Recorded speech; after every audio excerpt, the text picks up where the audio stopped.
From Carolla One Studios in Glendale, California, this is the Adam Carolla Show. Adam's guest today, Elon Gold.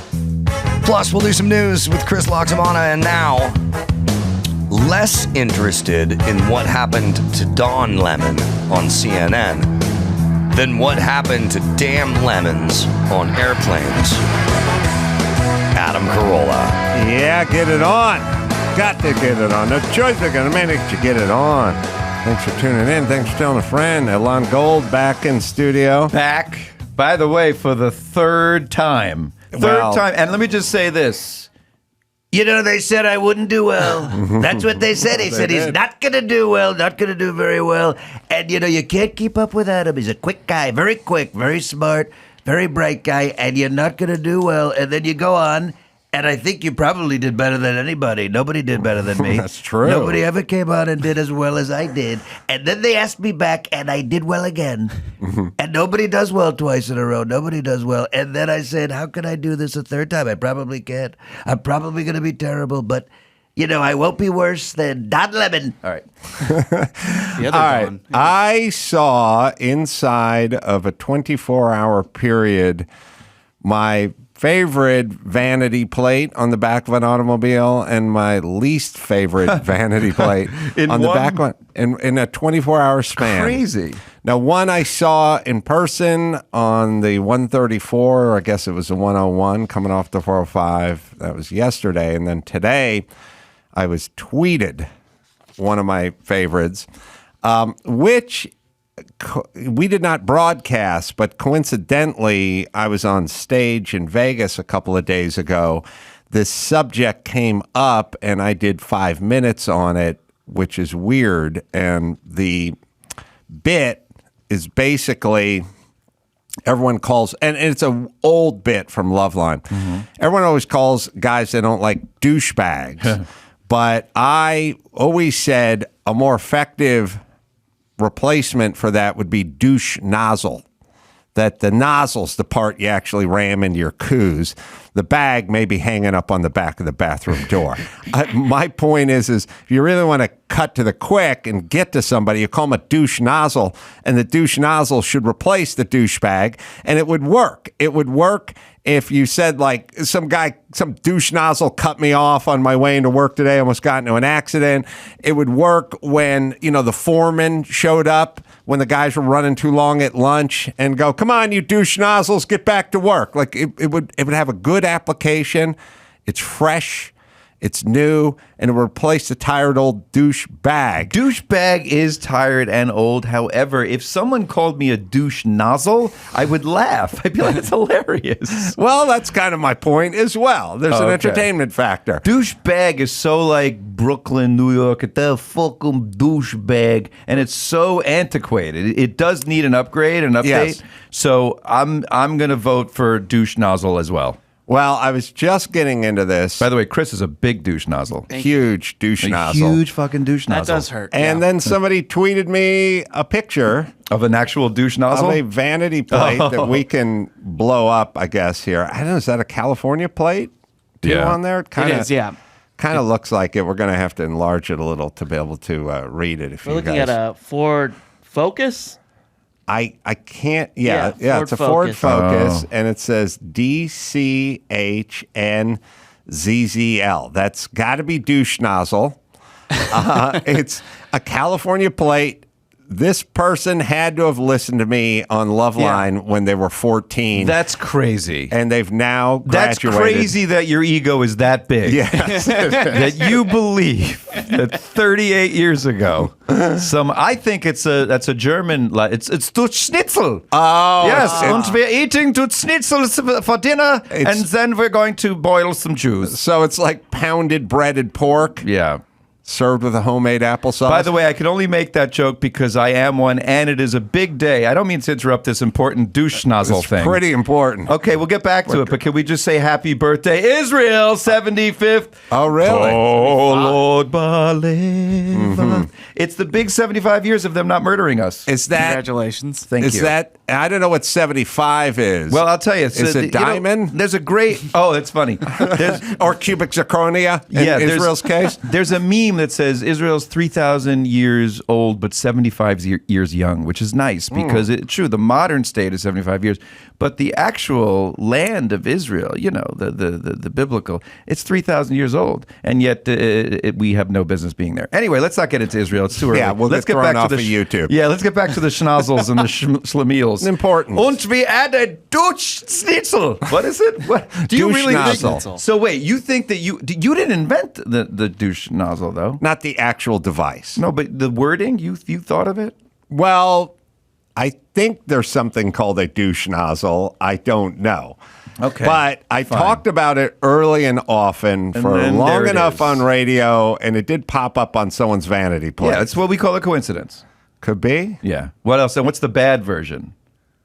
I think we've spent enough time on the good. What made you happy? What was the least? I just like the fact that you write off my influence over Southern California's I mean, youth to as a happy coincidence. No, we're all influenced by you, and I consider myself part of the youth. Well, we would need to find this person and figure out where they heard the phrase douche nozzle and why they felt like they should put it on their vanity plate and how they got it past the scrutineering at DMV. Right. Because they're not going to let you just put anything on there. You would But have there's already like a list of things you can't do. and douche, Cunt, I think, is one of them. That's douche on the list, nozzle is not on there. By the way, if you have a vanity plate that says Ferrari, it's worth $5 million. I don't get that. The plate itself is not worth $5 million. You owning. Someone who actually owns a Ferrari will buy that from you for $5 million. Is that what you're saying? There was a list, and look, you could. It's like websites. You could like own domains. a Prius. Domains. Yes. So if you've got Cumbusters, Wow. you could probably sell it if you had that domain You for should sit on that $500,000. for a couple That's decades. amazing. So, there's a list somewhere, and we can look for it. And much it's more a side. excited. It's a side Yeah. discussion. But what I'm saying is if you own one Ferrari, or just Ferrari, or GT40, or some iconic, or Shelby, or something, or Maserati, or Lamborghini, or something, you own the rights to that. It's like having home plate. It's real estate. It's like basically like having season tickets to Yeah. behind home plate at Yankee Stadium that your grandfather bought for $31, and now your family owns it. Right. You don't own the stadium or even the seat, but you can sell it to somebody. Or a simpler analogy, a baseball card. Right. Because there's only, 50 in America of this license plate? Well, that's an interesting thing, too. Yeah, nationally, internationally. And it's not like a baseball card in the sense that the baseball card is actually a thing. You own intellectual That's true. property. This is Right. IP Right. to this. But there's some lists. They post them all the time. Like the most expensive, I think, is Ferrari, and then it just goes down and eventually gets to Daihatsu Charade or something. What at are the bottom. top 10? I'm curious. Well, Do we have Chris our will look crack for that staff in the- list. all But right. let me then share with you. I didn't take Did Seth Rogen just sneak into the studio? I'm like late to the podcast. Doesn't he look like Seth a little bit? Amy? No. I have a license plate that was sold for $15 million, the most expensive license plate. Which is? It simply reads P7. What? Oh. What does that mean? There is a P7. There may have been a P7 trying to see Ferrari the race car. significance. I don't know what that. I don't know why that one went for the most. The vanity plate that I saw yesterday that I didn't take a picture of that most upset me read DOVZCRY. Doves Cry. Oh my god! And I hate Prince, and I hate that song, and I don't know the Doves Cry. They don't. I've never cry. seen it. They don't laugh. Yeah, they're emotionless. They fly and poop, basically. Yeah, at That's the it. same time. Yeah. Right. When doves poop would have been the better Right, song. that should have been a Yeah. better Prince song. Yeah. But when Doves Cry was the one I saw. So I saw That would Douche irritate Nozzle, me. and Doves Cry. Why don't you like Prince? Because whenever I think about Prince, I just think he wasn't even like a human. He was just a ball of talent because he could play every instrument. He could sing, write music, everything. But like, don't you respect and admire the talent that is him. There's very few I do. people on earth with that level of talent. Yes. It's like Michael Jackson, it's Jamie Foxx, it's probably like guys like Jim Carrey, me. There's so few. No, but really, how do you hate a guy who has that much talent? I recognize his immense talent. Good. And so I separate him from the Beastie Boys because the Beastie Boys are talentless. They're talentless. Right. Right. But the Beastie Boys and Prince are the only two bands that people universally love. They just love. It's sacrilegious to say in California, I don't like the Beastie Boys and I don't like Prince. Right. I've gotten to 1,000 arguments with 1,000 people about it. Mostly in the 90s, though, because no one's talking about either of them right now. Well, unless I bring it up, and then it's an argument. And then if you go back and listen to Prince songs, most of them suck. Okay. People don't know that because they think they like them. But if they go back and listen to a lot of his stuff, it's horrible. Unlike MJ, whose songs are still to this day. And Prince was a crazy narcissist, and I think that always got under my skin a little bit. But recognizes an immense talent. Right.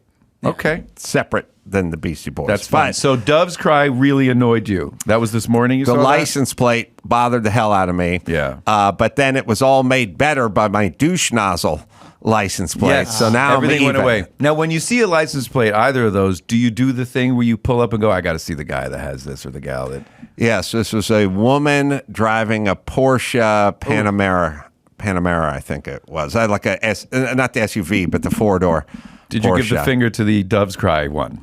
Just like no, drive by? I pulled up and saw another vanity plate that I was trying to think, wait, did I pass this person twice? Or like who's? And then the person fell behind it. I should have fallen behind and taken a picture. You can't have, you're too famous a face to have the road rage or even give a finger because then it's just, Carolla, right? No, don't you get recognized as driving around all the time? It'll happen on Yeah. on What happened? occasion. When did you go Leno? Well, every now and then I get recognized. Well, Leno By the way, this mic smells like Leno's breath. drives. Oh, this is good. You hear about this? Yeah.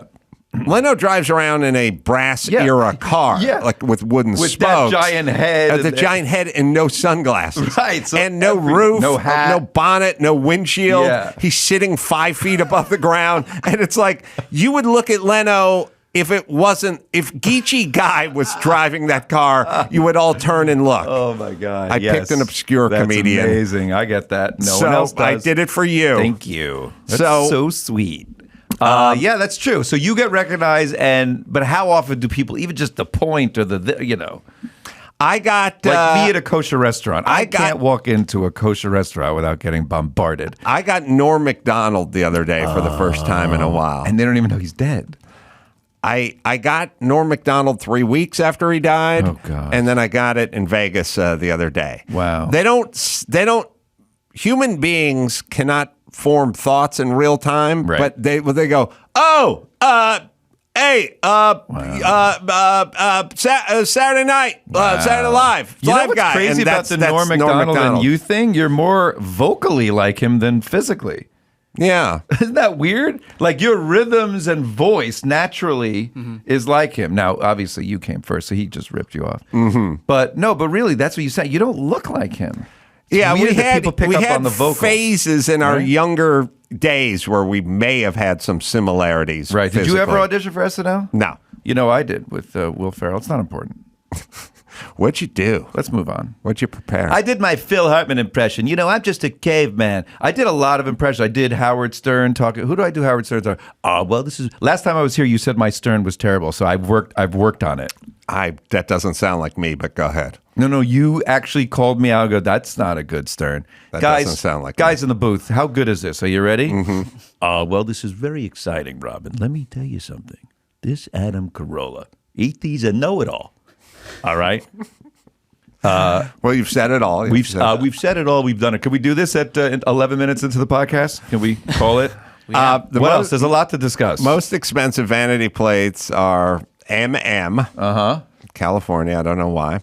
F1 in England and New York. And FU in New York. In New York, yeah. FU over there.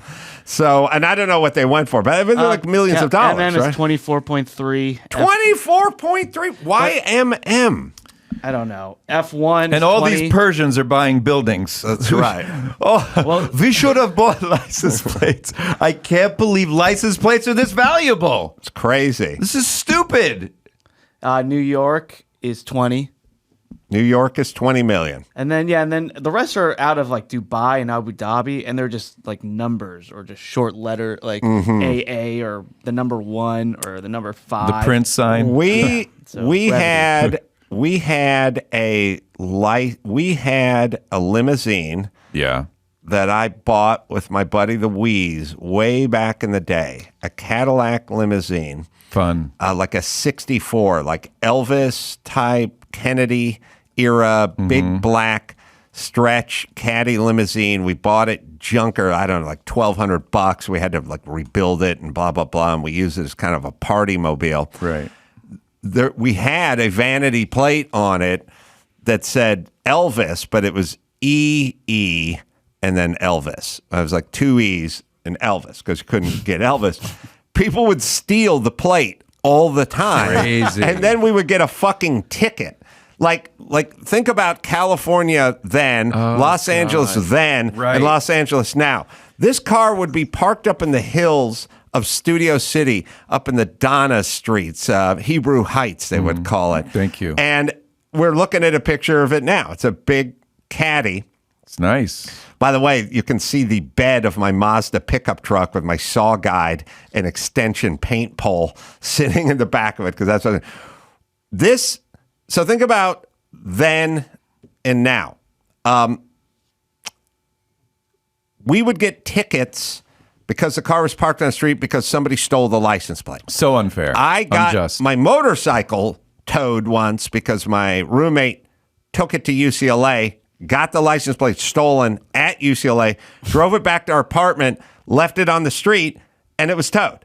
Wow. All right. Now you drive down the streets of LA and it's campers and Winnebagos up on blocks. Guys tapped into the power poles. Yeah.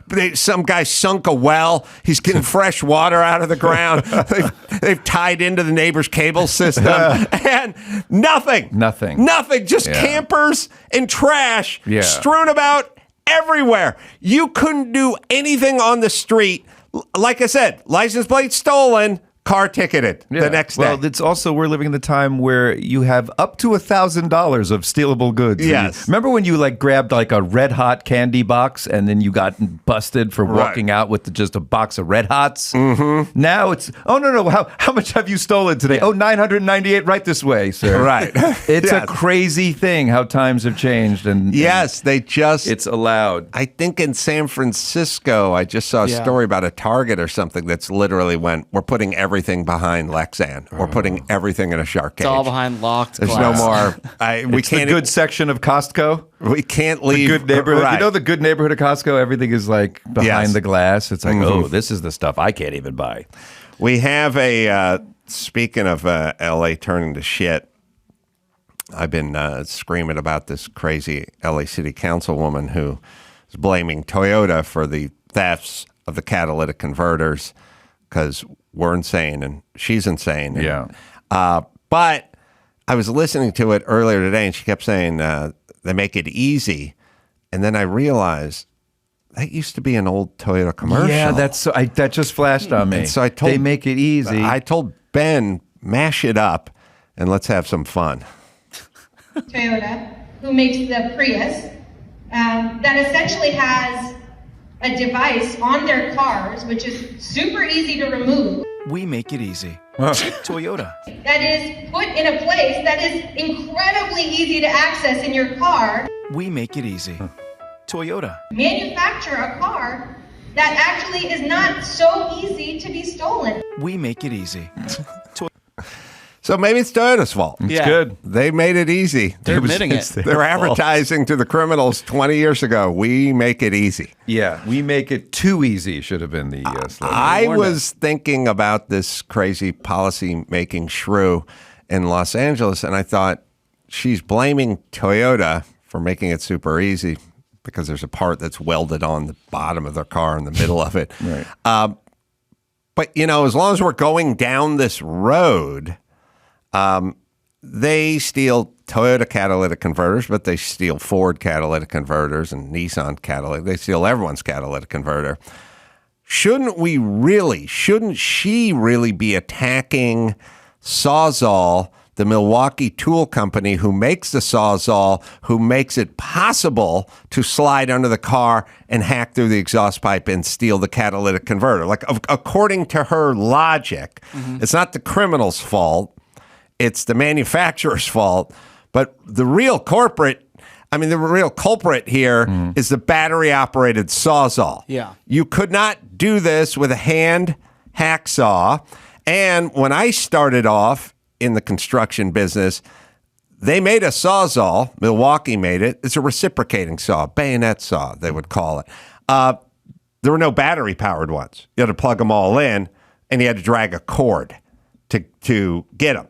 So it would be impossible to get a hacksaw underneath a car and do it by hand, and it would be impossible to find power and plug it in. Oh, that'd be a pretty bold thief to like knock on your door. It's like, you got some 110? Yeah, I got a 50-footer. I don't know if that'll make it to your driveway. You got a 75-footer in the garage I could borrow? And they plug the extension cord in and do it. They couldn't do it. So this crazy bitch should be attacking the manufacturers of the battery-operated Sawzalls. I am the wrong guest for this segment. You know lost me everything at about tools. David Sawzlov. I don't even know what the hell you're talking. I don't work with wood. Woody, you don't. But your name Wood is right in your My name is Wood. That's about as far as it gets. And Saws. It's like, what is this? It's like a horror film here. Horror. Yeah, it's crazy talking cars and wood. You really need. Yeah, you have to get a much less Jewy guest for this stuff. I have no opinion on it, but I like to think about that this is what you think about. That to me is interesting. That you get annoyed at these very specific car/wood things. And then it goes into politics with this crazy woman. Yes. And it's I'm just watching you going, I don't know what he's saying, but I love that he's this passionate about this. Yeah. And I problem. have equal passion and disdain for city council women and the Beastie Boys and Prince's songs. When and Doves Toyota crying. came out with their Corolla, how much did that ruin your life as much as Elon Musk getting famous ruined mine? I think By the way, he's Elon Musk. I'm Elon Musk. Do corporate gigs to pay mortgage. No, what did it do to you? How old were you when it came out? The Toyota Corolla? Yeah. Corolla probably goes back to the late 60s. Now, I think it was predated by the Corona. Which is wow, the Toyota Corona. Now we have a coronavirus, right. And it's right up there with AIDS dietary chocolates from the 80s that they had to quickly sort of readjust their name on because Corona and AIDS not a good thing anymore. Not a good thing. I'm going to take the Corona down to the store to pick up some AIDS. Yeah. I would say the Corolla came out after the Corona, and I would guess that the 66? Oh, Corolla was 66. It didn't affect me in a good way or a bad way, except for guys on my Pop Warner football team called me Toyota Corolla. Right. And they also called me Crayola, which I was like, I don't find that interesting. That's not good. And it's not really an insult. No. It's not like douche nozzle. Right. And you freaking crayon. But this fucking crayon over here, huh? So multicolored motherfucker. Yeah. I do think it forever fucked up the spelling of my name. Because that's spelled how? C-O-R. Corolla, right? And I'm so now everyone writes it like that. And I'm ironically car. Right. I'm C-A-R. I don't know why Corolla didn't figure that one out. Toyota should have put Carolla because it's a car. Can we just move on from this? Let's because move on. The news media has fallen apart, and we're talking about. You're right. Well, I have a bigger, more interesting theory. Okay. To get into with Elon. Good. So Biden, he announced crazy, and it's great. He's running again, although he physically can't run. But he's moving. He's shuffling again. He's shuffling for president. Right. Sounds insane. It's also got to be weird when most of your party doesn't want you to do this thing. But all right, he's running, and we have we have his clip. It's like a 3-minute clip, and I think it'll work in an audio format. But he's going to fight for the soul of the nation. That's what we know. Huh. Oh, January 6th footage. All those people were killed. Killed that guy with the fire extinguisher or bear freedom. Personal freedom is fundamental to who we are as Americans. Didn't he want vax mandates? That's been the work of my first term, to fight for our democracy. This shouldn't be a red or blue issue. To protect our rights, to make sure that everyone in this country is treated equally and that everyone is given a fair shot at making it. Where's his folks? Folks. But you know, around the country, MAGA extremists are lining up to take on those bedrock freedoms, cutting Social Security that you paid for your entire life while cutting taxes for the very wealthy, dictating what health care decisions women can make, banning books, and telling people who they can love. I like that. I always like that one. I would like to vet people. I was showing it intervened with me many years ago. This is now a lot of hugging. When I ran for president 4 years ago, I said we're in a battle for the soul of America, and we still are. The question we're facing is whether in the years ahead we have more freedom or less freedom, more rights or fewer. I know what I want the answer to be, and I think you do too. Right, he wants to lock this is not the a time nation to be down. complacent.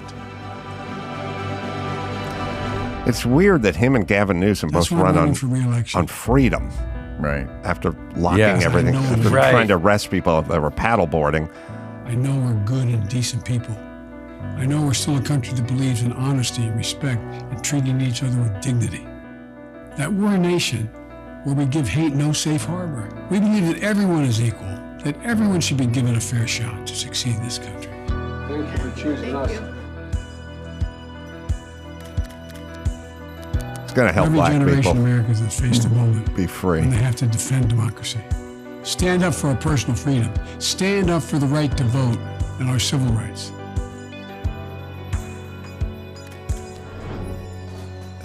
And this is our Are moment. you having difficulty voting? Is there something going on that I'm unaware of? All right. So Yeah. he loves black this people. doesn't- He just dropped make me- this today. 4 years to the day that he dropped his last video or his All last right. announcement. Well, I have a thought experiment, Elon. Let's do it. I'll tell you what. I'll tease it. We'll take a quick break, and we'll come back, and I'll give you my synopsis of Looking that forward. right after this. Simply Safe, doing some spring cleaning. Well, clean your house, but now we got to protect it with Simply Safe Home Security. 2 eyes in there, by the way. Been using this company for many years. They were early money. And I think this story is it was a couple and they went to some Ivy League school and one of their friends got ripped off and they were looking for an alarm system and they couldn't find one. So they made their own. And that's why it's head and shoulders above the competition. 24/7 professional monitoring. They have Fast Protect technology to capture critical evidence and they'll verify the threat is real and get you a priority police dispatch. Cost under $1 a day, less than half the traditional home security systems. Lock and unlock your doors, access your cameras, arm and disarm your system. Do it all with your smartphone. You customize the perfect system in just a few minutes at simplysafe.com/Adam. And do that and get 20% off, plus a free indoor security camera when you sign up for interactive monitoring. That's simplysafe.com/Adam.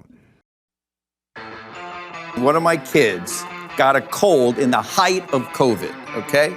So I'm like, let's bring him into the doctor. He kept testing negative. I'm like, well, why not? Let's do a visit. So I call the pediatrician. I'm like, hi, I'd like to make an appointment for my son to see the doctor. And I hear, is your child sick? And I'm like, is this a doctor's office? What kind of question? That's the craziest question. That'd be like calling a hotel and going, hi, I'd like to book a room for tonight. Are you sleeping over? Yeah, isn't that your business model, sleepovers? And I'm like, yeah, he just has a cold. You know, we just want to bring him in. She goes, ooh. Yeah, so we're only doing well visits right now. the doctor's only seeing well patients. And I'm like, well patients? The doctor is only seeing well patients? I could see well patients. And I'm an idiot, okay? I'd be a great well doctor, though. In fact, I could do any job you don't have to do. I could be a well mechanic. How's your car running? Perfectly. Great, bring it in, I'll have a look. Elon Gold is on the Adam Carolla Show. So exciting. Sets in the city. Oh, it's on YouTube. By the way, I think all of my bits should have a music background, a musical. I agree. I It like helps. that. It helps the Biden spot. Speaking of bits and Biden, I have a bit where I talk about how I go, is it me or like Joe Biden is like the substitute teacher of presidents? Yeah. Right? Like, remember when you had a substitute teacher and you were like, we don't have to listen to you. Right. Yeah. You're not going to be here tomorrow. Right. The You only can do what reason we you want. are here is because our last teacher was batshit crazy and almost Right. burnt down the school when he left. But it's like, and the whole administration's nervous about him. Like, you think he's going to be able to finish out the semester? This guy can't finish a sentence. Anyway, and he's at that breaking point, Biden. By the way, this is right before he decided to run. I'm doing this bit. But you could see he's like that every substitute teacher hits when they're like, look, I don't want to be here. You don't want to be here. How about we just hit the lights and put on a video? Right. Because that's where he's at to me right now. Biden is he's so checked out. Yes. He's so not. Remember when like Trump or any president, Obama, was in the news and on the news and speaking almost hourly. It felt like you turned on the TV and there was Edward doing very well, and you just every second. Right. Biden is hiding somewhere, and then you just see him walking around and getting lost. So it's like 4 more years. I don't. That's crazy. Well, of course, there's no policies discussed at all. It's just kind of good vibes, and good vibes, yeah. any politician that talks about people being treated with dignity, I don't even know what the fuck that means. Yeah. It's impossible for the government to mandate dignity, but I wish they could, but they can't. Could you guys be nice? Yeah, that's essentially what it is. We're taxing you on nicety. But it's always a pitch to the black community because they need the black community for the presidential elections, because if they don't have 90% of the black community, then that's not going to work for the Democrats. But I was thinking about this, and I kind of like your input on it. And then I have a sort of white version Sure. of this. Okay. So I was talking to Dr. Drew earlier today. Show off. And we're doing our show. And I said, How many shows do you have? Sorry, go ahead. as it pertains to what the Democrats are going to do for the black community, Yes. we're going on year 55 here of what Right. they're going to do. Because what you need to do is you got to get Biden in for a second term so that the black community can flourish, essentially, except that they never flourish because it's impossible to do it sort of from the outside in. You have to figure out the families, educations, things of that nature that the government really can't control. They just enable and they make it worse, and that's why the black community is in the shape they are. But I said, Drew, and you guys probably remember this, the early version of this, like when you were like, remember when you were like 22, 23 or 19 or whatever, and you're into a chick and you're into like dating, and you had some friend who was like into a chick, right? And you'd be like, so what's going on? Like, well, we're going out on Saturday night, and you'd be like, oh, okay, good. And then you'd see him Monday at work, and you'd go, how did the date go with Sharon? And then he'd go, oh, she got strep throat. She got strep throat. Right. And you'd go, oh, really? And she'd go, yeah, but we're doing it the following weekend. We're on for the next Saturday. We just bumped it back a week. And you went, okay, good.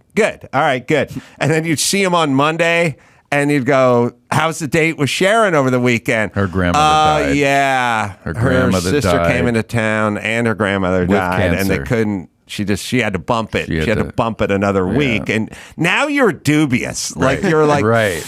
you did it either, grandma? Yeah, her grandmother died. Right. Like, she wouldn't say that if she didn't, By the way, most excuses women would use for not going on a date wouldn't hold water if George Clooney was pulling up in the driveway. Right. Like, my grandmother died. Fuck it. I'm still getting laid on a Saturday night. Correct. It's the way she would want it. Correct. The funeral's not till Sunday. I don't have to fucking sit and shiva. I'm fucking going out. Right. That was for you. Thank you. The point is, and it's like, or the sister came into town, or like, need to pick them up at the airport, I'd just be like, fucking take a cab. I have a date. I'll put the key under the mat, go in and make some Jiffy Pop. Yeah, I'm not fucking a good going excuse. out. Like, I wouldn't sit at home with you in our apartment and just stare at you because you decide to come in. But anyway, back to the analogy.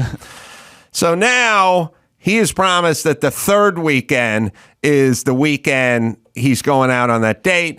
And then you see him on Monday morning and you go, how was the date? And he goes, oh, yeah, she got mono. Now, as a friend, somewhere around the third one, you go, hey, dude, she's not into it. Right. She's not going to do it. And he goes, oh, no, she said, you know, she had mono, and then she was talking about strep throat, and she's her grandmother died right when her sister came into town. So we're going a week from now, and you're like, as a friend, at this point, you need to intervene, of course, right? And you go, she's not into you. Right. She's just not into you. And I've been on both ends of that conversation. You know, what I'm saying about the black community and the politicians that are going to fix everything. Once you start heading toward year 60, at what point does some friend intervene and go, it's not happening? That's funny. It's just, no, we got to get Kamala Harris in there. And then she said she's going to fix the inequity or whatever. And it's like, yeah, I know that. I know that's what she's saying. Yeah. It's not happening. It's never going to happen.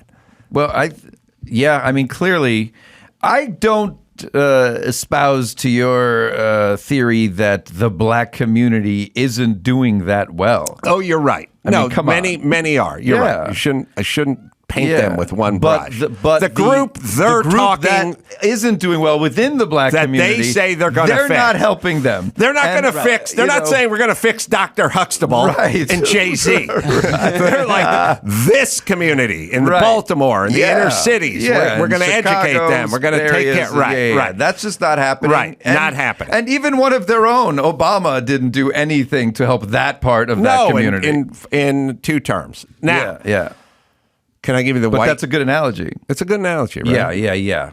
Right. Someone needs to call them and go, they're just, he's just. Someone needs to intervene and go, you're never going on this date. Mm-hmm. What we would do, I think frequently. Did you guys have those conversations with your goofy friend? Yeah, that's very reminiscent. It's your duty. I recall that a girl having mono was a big excuse. That specific excuse. Mono was big in like the 80s. Yeah, you could play the mono card. The other thing about mono, too. You could play Uno and mono back then. Mono Those were the two lingers. things Yeah, you could Uno play. and mono. Those are the two ways you could pass the funny. time. At least if amongst our elementary school kids or junior high, if you got mono, that meant you were making out with somebody. Right. So Yeah. It was the hickey of disease. It was also a meal ticket A to stay virus. home for a month. Oh, yeah. It could go months. That was like one of those. That was like getting shot in the foot in Vietnam and going, oh, I just got a one-way ticket I'll never stateside. forget in 6th grade in my school, there was on the teacher's desk a little remember Charlie's Angels had that little intercom box? Not familiar with the show, but continue. and the kid was home for months with mono. Oh. I'm like, what a good gig this kid has. He's lying in bed listening to this bullshit. And the teacher, and we all just had to talk into the box. And did young Elon ever goof off with the Charlie's Angels riff? Like, Stevie, we have a mission for you. There's an international jewel thief. I would go into it and just do Kit the Car from Night Rider. Michael, I can't go on turbo boost. My carburetor's overheating. I don't know. But anyway, isn't that weird that mono was an excuse for months and months and months? I prayed. I always wanted mono. I like the baggage of being in the kissing disease. Yeah, I like that. And then the relaxing. And then the relaxing sabbatical disease that you take. Yes. Yeah. It's great. Never got the mono. What happened to mono? It turned into Epstein-Barr. Yes. It turned into Jeffrey Epstein-Barr That's right. virus. Chronic fatigue. I don't know. All right. So And liking 15-year-old girls. Go ahead. Now I'm going with the white version of this. Okay. This thing that never happens. Okay. The black version was Obama, Biden, Kamala Harris, whoever, Karen Bass, whoever the person is, are going to fix your problems because they look like you or they say they care about you. Right. Then for Whitey, it is global warming. It is this thing that used to be talked about in the 70s. There was like an ice age, to polar. First, we were going to freeze. Yeah. And then we're going to melt. That's funny. They went from freezing to melting. Yes, we went from the freezing's not working. Tell them they're melting. Yes, that's right. That's essentially what happened. Yeah. So everyone's seen The Wizard of Oz. This stuff is going on. I'm melting. Yes. This shit started the same time the Democrats started telling them how they were going to save the black community in the inner city. Right about the same period of time, these two things began.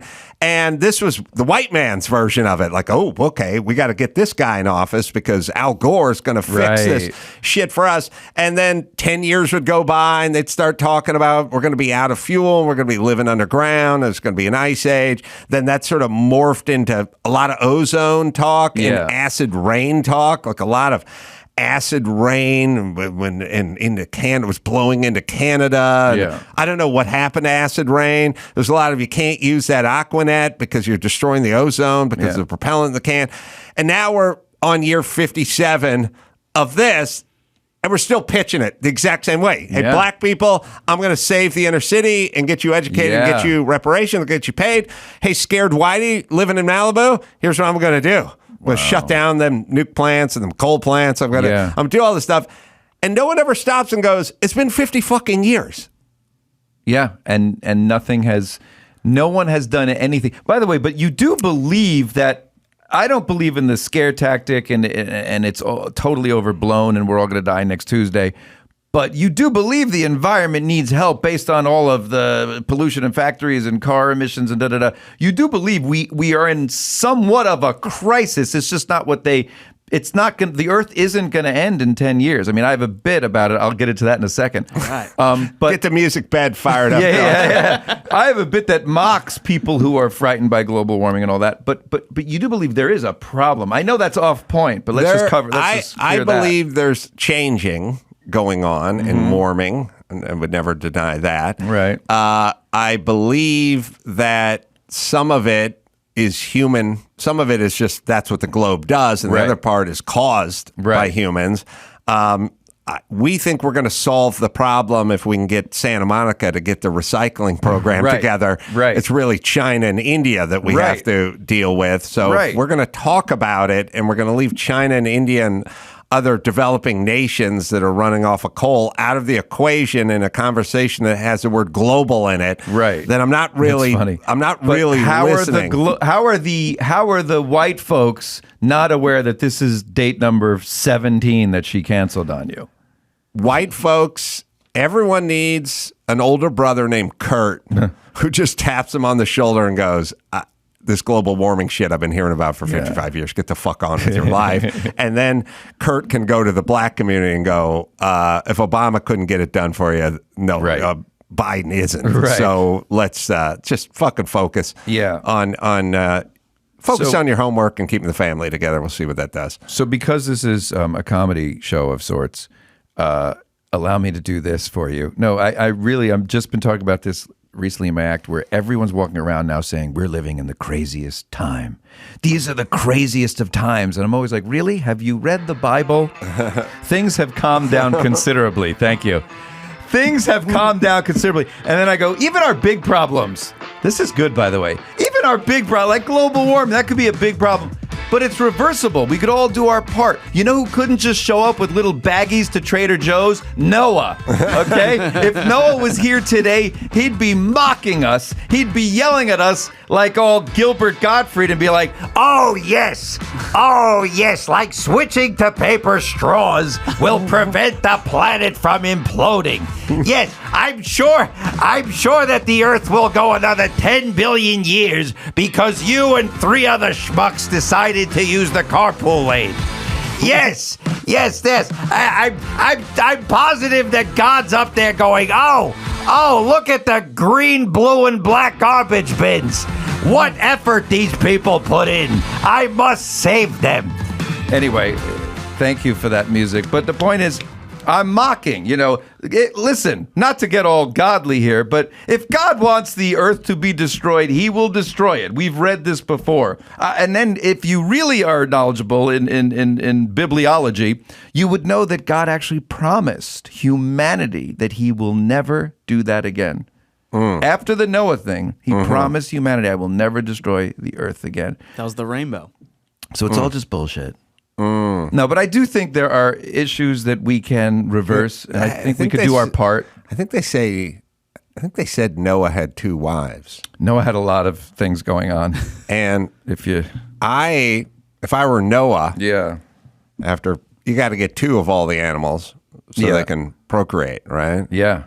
I'd bring my 2 wives on the ark and it'd be like, have at it. Nice. Like, what? Procreate. I want to watch. I like this. Noah just be there I like stroking where his you're crank, going with this. and they'd go, but listen, I brought 2 of everything. Yeah. So they could procreate, and you guys are no different. So lay down in that hay and start scissoring. I may come in for some participatory help. Yeah. At some point. I may intervene. Yeah. When it looks like it's getting ugly.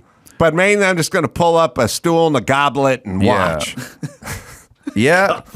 That's a great idea. Should have brought 2 of every. Yeah, I brought my woman. travel goblet. It doesn't spill when the seas get rough. That is so funny. It's like Noah must have been like, wait, 2 of every animal or 2 of every woman? Like, can I have 2 Asian women, 2 black women, 2 Latino women? Yeah. No. 2 of every animal. Why would I want to be on a boat for 400 days? What do you think? I'm a weirdo? Yeah. Oh, God. Noah as Jeffrey Tambor. Oh, no. Good golly. I do not want to get on this ship. But that's a great idea. 2 women of every kind. I like it. That's the new Noah's Ark. And they got to go at it. Let's produce a porn and make that. A Noah biblical porn? Yeah. Anyway, what else is in the news, Robin? Well, a lot of people have been talking about Tucker Carlson and where he's going. What's your take on that? What he's Can doing. I just say something about Tucker as a guy? Yeah. I'm one of those people that, because I'm a moderate, so I'm in the middle, so I hear both sides, and I like loathe MSNBC, and then I like loathe whatever the network is to the right of Fox News. What's that one? Newsmax or whatever?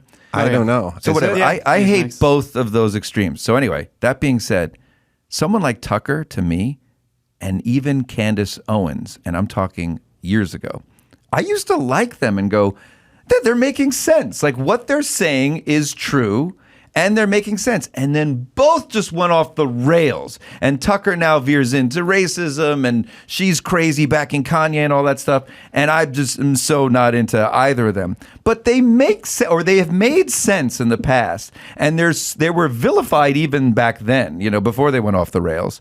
So, but do you know the actual reason why he was fired? Is it because of the $787 million that Fox lost? No thanks to Tucker's help?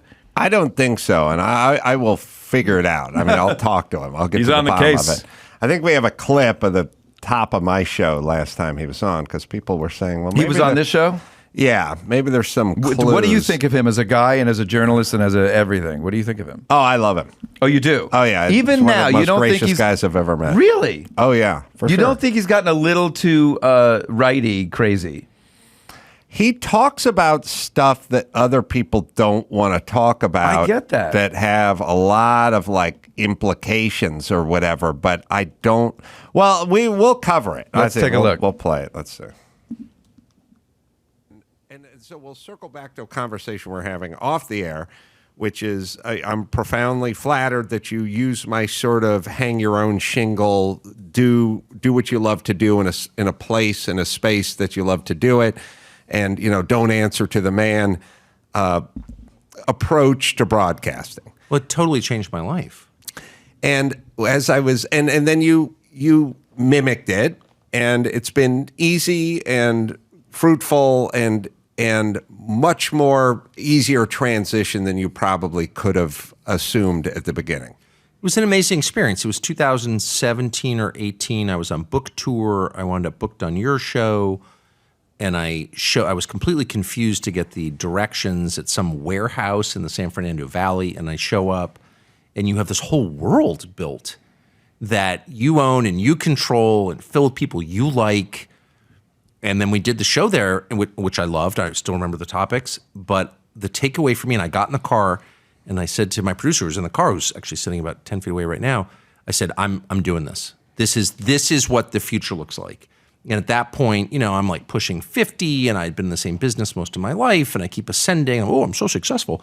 But I wasn't living the way that I wanted to live. And I thought, Adam Carolla has shown me, and I mean this with total sincerity, that you don't have to drive to the center of some horrible city and work in a, drywall-clad cube with drop ceilings with a bunch of people you don't know. Nothing against those people, but like you can have your own place. Like, why wouldn't you do that? And I set about doing that. And I looking at your place is filled with one of your, I'm sure your listeners all know, you're a car guy. And so, the cars are worth more than the town that I grew up in. But leaving that aside, it's not that expensive. No. It's not crazy at all. It's like pretty easy to take control of your life, at least when you're in your 50s. I mean, I was older when I did it, but.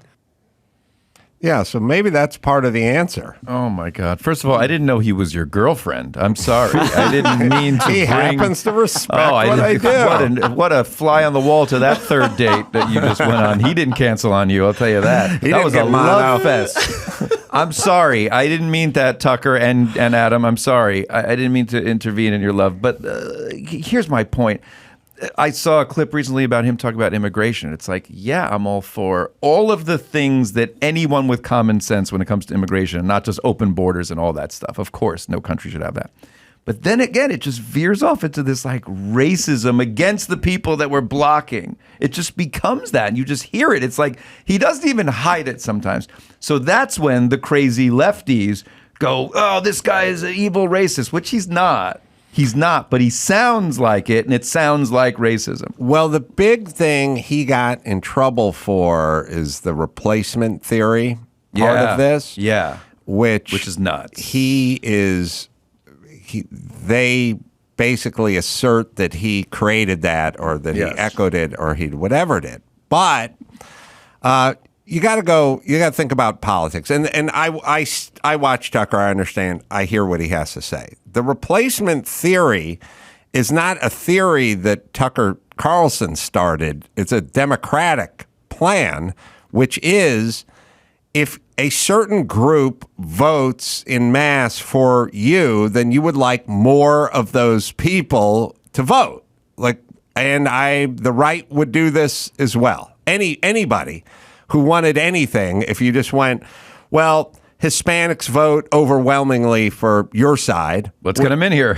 Then let's have more Hispanics, and then we'll get more votes. And there's plenty of footage of plenty of Democratic politicians going, this country will be past 50%, brown or black or whatever. The white will be minority soon, and that'll be very good for us in the future because this is our voting bloc, which is basically what Tucker cites. And then they call him racist for the replacement theory. But the replacement theory is really just a demographic theory that politicians on both sides have been using. What do you think gerrymandering is? Right. I mean, it's this group votes for us. Let's have more of those groups vote. Let's get more of those people in. Now, what they didn't really count on is those groups don't just get locked off in perpetuity. They start, like in Florida, the Hispanics are like, I'm not fucking down with drag queen story hour, and I'm not down with small businesses being shut down, and I'm not down with like high taxes, and we're kind of religious. So they started to drift over into the other camp. So they're not. So the theory is flawed, but that's the big attack. But that's just a process that has been underway and spoken about into microphones by Democratic lawmakers and politicians for years. I like that, but the second you said gerrymandering, I just thought of what that would do. Jerry Seinfeld's cousin, right? No, the stand-up, no, who goes by gerrymandering. No, to me. That sounds like a Jewish name. Yeah, that is funny. Hi, I'm gerrymandering. No. To me, gerrymandering sounds like when Jerry Seinfeld can't find his car in the parking lot, like on the basement of a mall. Mm-hmm. He's like, oh no, where did I park? Put the music on. I'm gerrymandering. I'm gerrymandering. I don't remember. It was like P1. It was P2. This is crazy. No, can you save the music for this bit? the replacement theory, and then we'll talk seriously, and I won't do any more bits. A lot of times when I go on podcasts, and I don't do a lot, you're very special to me, so I do yours. I hate usually going on them, and they don't pay very well. Anyway, they pay nothing. That was a joke. So anyway, so I try to. All right, wait. I'm not up to the bit. Play the music when I'm starting the bit, and I don't like that Cue one. him. By the way, I didn't particularly care for that background It's music. clearable. Was that the same one as you used last time? I'd rather something a little more upbeat, a little more like up tempo, right? Anyway, so I try not to do bits on podcasts. I try not to, but I have to do this bit because you said the replacement Could've fooled theory. me. And by the way, ahead. it's 48 seconds. Can I just do it? Okay, please. Okay. Wait, music? Yeah. So this whole notion, the Jews will not replace us, that's part of the replacement theory, that the Jews are doing it, right? I'm like, replace you? I don't like this background music either. It's too up-tempo. You got to take it down one lower. This one goes to 11. You've got to take it down. This is now Michael Caine yelling at your staff. I don't like when they choose the wrong background music for my comedy bits. I don't like that. Please just choose a nice melodic sort of a... Okay, I'll start it and then it'll come in. The music will come in. Okay. They say that, those guys chanting in Charlottesville, the Jews will not replace us. Like, replace you? We don't want to replace you. We just want to put braces on you. Okay, replace you. We just want to manage your portfolio. Okay, if we replace you, how are we going to invoice you? Exactly. Did you think that far ahead? Replace you. No, we want to place you in a 30-year fixed low-interest mortgage. Fees and rates may apply. We want to place your parents in one of our fine assisted living facilities. We want to fit you for glasses, heal you, teach you, make you laugh, represent you in the divorce when she replaces you. This would have been so much better with music. And just because I insulted your musical choice. Hurt his feelings. All right, it's too late. Anyway, back to the discussion. I want The to hear replacement theory, Yeah. it's so interesting how the Democrats come off as, we want diversity. We want a country that represents all people. And then you realize, no, there's an agenda. The agenda is the more diverse, the more they'll vote for us. Yeah, the more we can pander. Right. But before you can pander to a group, you need to create a group. So you need to take all the fucking M&Ms and break them off into little circles of their own color. Right. And then we can go from circle to circle to circle and explain what we're going to do for them. That's the problem. Yeah, they'll all influence each other. So this is all about Tucker. So then Tucker sort of just repeats this theory, and he gets in trouble. He's credited for it now. Well, right. He's credited. I mean, you can find, I don't know, Ben, I'll give you a little time because this is sort of real time, but I'm trying to think what Democratic politicians, there's plenty of Democratic politicians that's saying, like, look, we're going to be past 50% white. Whites will be the minority, and that's going to be great for our future in terms of we're never going to lose another election. Like, this goes back years. And by the way, they'd be fools not to think that way if that's right. Forget about color. If there were more Steelers fans voted for me than Bengals fans, then I'd go, let's get the Steelers fans because I'm running in California here and I want some votes. Like that's how politics works. We have, I think Chris whacked together a clip of Tucker addressing racism on the same podcast.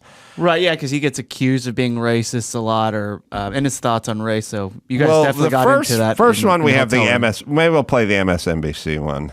Sure. First that I was watching. Does he ever say to you night. privately, I really like the blacks? Does he ever say anything like that? He might say it in this. No, but really, does he ever clip. say to you, I can't believe people think I'm racist and I'm so not? Does he ever like...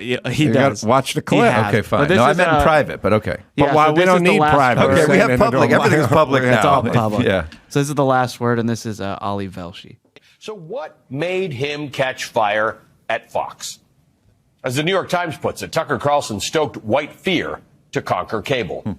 Mr. Carlson has constructed what may be the most racist show in the history of cable news. Mr. Carlson warns his viewers that they inhabit a civilization under siege by violent Black Lives Matter protesters in American cities, by diseased migrants from south of the border, by refugees importing alien cultures, and by tech companies and cultural elites who will silence them or label them racist if they complain. There is a danger to exploiting fear and resentment for viewership. There is a danger in amplifying extremist conspiracies for the sake of clicks.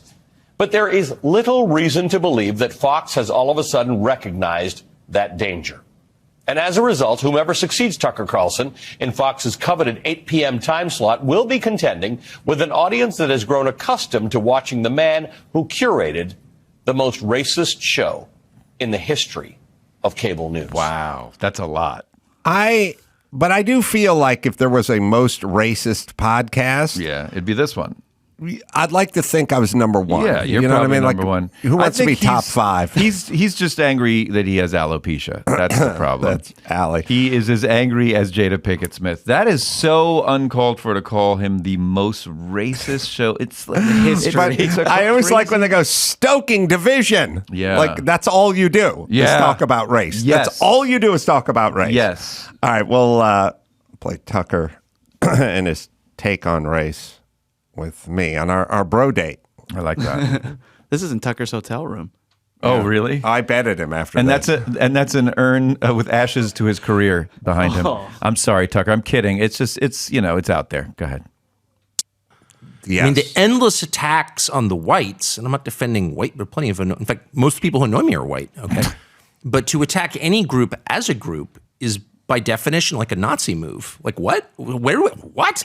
I can hardly believe it as someone who was born in 1969 and grew up kind of faithfully believing in Dr. Seuss and the core lessons of the civil rights movement that we're allowing our leaders to attack an entire group of people based on their genetics. Like, isn't that the one lesson we learned from Jim Crow in the Second World War is that shouldn't be allowed? And yet it's the defining fact of American politics. White people are bad. And you sort of wonder, like, why does no one stand up and say, how dare you talk about people on the basis of their race? I don't actually want to be a racist. I don't like racism, and much less a white supremacist, whatever that is. So I did think about it at some length, and I thought, actually, there are not really many black people I'm mad at. The people I'm mad at, if I have a sight picture of the people I'm mad at, it's 45-year-old private equity wives who yell at me in restaurants. Right. Now, you're the one I really dislike, and I mean that. And if you could x-ray my soul and see who I'm actually mad at, that's who I'm mad at. But they don't want to hear that. So I know you're really mad at black people. I'm actually really not. Just being honest. If they ever attacked me on something I was guilty of, they would shut me up. Right. If I was like cheating on my taxes and they're like, you cheat on your taxes, I'd be like, oh, I don't cheat on my taxes. But calling me a racist, like I'm actually not a racist, and I'm not, my views are, I'm not embarrassed of my views at all. I don't think I should be. I'm not. I'm happy to tell you my views on race. I don't think they're embarrassing. I think they're right. And they're certainly not rooted in hate. They're rooted in a fundamental belief in the moral equality of people. And I say that all the time. They don't care because they think they can shut me up by calling me a racist or a white supremacist or a Nazi. They're literally cataloging the race of every person in the United States and rewarding some and punishing others, and then calling me a Nazi. Really? Okay. So like, yeah, they have no power over me whatsoever. None. I didn't know he could do a Scooby-Doo. He kind of does an impression of himself. Yeah, that's funny. He's the SNL version. Listen, that is from the heart. And you buy that. And that's why I used to like him a lot. Like, it was like, here's a guy who's making common sense and whatever. When you hear him speak like that, and it's so genuine, you can't then call him a racist, because actual racists go, damn right I'm a racist. That's what they do, unless they're hiding for some whatever reason. Well, look, you have a theory. Two theories. One is, let's just say you're gay. And me? Yes. Yeah. And it's the 50s. Okay. Let's go with this. And if somebody says, we're going to pose for like a group picture. Yes. And there's a dude that you're really into. Okay. But it's the 50s and you're gay. Oh, you can't say You don't stand next to that guy. no. You find a chick and you push her in between the two of you. Yeah. And I've always said, if you are an actual racist, like this is what you think, you don't yell it into a primetime microphone, because Right. people will be on to you. Right. Like, it's the folks, and it's I've always said this too, like if somebody if there's a good-looking woman and a good-looking guy and they work in the same place and they're having an affair, they don't eat lunch together. Right. Because it's like people are going to start talking. They Right. go out of their way to be like, get apart. Then Don't they even hook up. acknowledge each other, They hook yeah. up on the weekend, but Right. they don't sit next to each other and eat lunch and stare into each other's faces. So I was of this theory that the actual racists. Now, I'm not talking about Klan leaders. I'm just talking about the people Right. who have it in their heart. Right. They don't talk. They avoid the subject. Right. And I feel the same way about myself. I'm allowed to say whatever I want to say because I'm not that person. So then I can say a bunch of shitty race things. Yeah, and to me, it's never even about race, skin color, anything. It's so crazy. Everyone hates everyone. People hate people in their immediate families. I don't talk to my father. I don't know. My sister's dead to me. Like, oh my God, if you can't get along and you have such hatred for your own like flesh and blood and genetic makeup, outside of that, Well, I'll give you a very good example of how I think and how about every single person I know thinks who they claim to be a racist. I did a little experiment. I was listening to my friend Dennis Prager's radio show. He's earlier amazing. today. Talk about him. a guy with common sense to Right. the 1000th degree. He gets called racist as well. No, it's crazy. Right. He's a beautiful soul who has nothing but love for all. Right, but he gets called a racist And because he's sexist. conservative. Yeah. All right. Yes. He is a sexist. Go ahead. No, yeah, go ahead. He has Larry Elder on, who ran for governor out here, Yeah. black talk show host, been Yes. on this show. And Larry Elder's running for president. And Larry Elder is just a machine that spits out stats about how we need school choice and about how kids who live in the inner city need school choice. And statistically, they do much better when they have school choice, and we can educate them much quicker or much less expensively. And we need to lower regulation, and we need to lower taxes, and we need to build industry and corporate this, and sort of the rising tide will raise all boats, and blah, blah, blah, blah, blah. It's just tat. And I sit there and I listen and I go, I'll fucking vote for that guy. Yeah. Man, am I going to vote for that guy? Yeah. And he's the blackest man in America. Yeah. And it's like, but he says everything that I'm thinking. And then 10 minutes later, Vivek Ramaswamy comes on, who's the most Indian person on the planet who I share nothing with, and starts in on the same stuff. And I'm like, now I'm voting for this guy. Right. The two dudes who look nothing like me, but we have the same ideas. Right. And that's who wins the day. Of course. And as I talked to Tucker, he would vote for either one of those guys, and so would the racist Dennis Prager. Yeah. Immediately would vote for those two over the old white guy. Absolutely. So how does the racism work then? I don't know, but we now have a clip of Adolf Hitler. Hang on a second. Making sense. Yeah. And, the Jews. I love the Jews. I mean, there's, of all the peoples in the world, the Jews, they are my favorite people. No, what I'm trying to say is, even though you can play a clip and anyone can say anything, so Tucker could have been lying, I believe that is genuine. Just like when Dennis Prager, who I know as a friend, I know Dennis, he is such a warm, loving guy who just has these strong opinions and yells everything. He's like but he's not racist. And when because he's on the right, you just get called racist. Anyone, wherever you are on the political spectrum, you get, if you're on the left, you're called, what is it? Woke? Yep, woke. And if you're on the right, you're racist. So, but Dennis Prager is like a lovely guy who just wants, like he's a big Israel guy. And again, happy 75 Israel. And what does he want? He wants coexistence. He wants peace, which is, again, the difference between, the Israel side and the Palestinian leadership. They want just one state solution, which is just no Jews. And the Israeli side wants coexistence and peace. But, anytime he talks about Israel, he's also called racist against the Palestinians because he's such a Zionist. Like, no, don't you get it? He wants to see the coexistence and the peaceful, coexistence of these two peoples. But anyway, whatever. Listen, what are we going to do here? What are we going to solve? Tucker's going to be called a racist. You're going to be called a racist. Yes. So what are we solving here? Well, I think the people who are called racists are oftentimes the ones that are trying to solve the problem. Jesse Jackson and Al Sharpton aren't trying to solve anything, and neither is Biden. They're just trying to placate. Well, and then and then you have a lunatic like Bernie Sanders who's mad at what people? People, the billionaires have that- destroyed this country. The 1% has taken 99% of all of our money. I always say, imagine Bernie Sanders as your grandfather, and Hanukkah rolls around. The billionaires have stolen all of the money. I was going to buy you I forgot how this bit went. No, something like that. Oh yeah. What is it? Schwinn bike? Yeah. No. Kitten? No, something. A dreidel? But he just blames the billionaires. It's right. like, what are you so mad at billionaires for? So they are brilliant guys who worked their asses off and created something like Jeff Bezos who helps all of us. Who creates all the fucking jobs? Right. That creates all the jobs. Right. So Bezos creates 25,000 jobs and Elon Musk does 30,000 jobs. They create jobs. And you guys act like the government creates jobs. Right. And then the government creates it. What is Bernie Sanders' problem with the billionaires? I don't even get it. And it's like his platform. I don't think you could pull up a Bernie Sanders interview without him saying the word billionaires. It's the billionaires. Yeah. We have Biden saying the whites will be the minority, but that's still... it's still not the clip of the politician. You'll be able to find one, I think, Ben, to prove my point. But we'll listen to what Biden has to say. Yes. Go ahead. Let's play the clip, actually.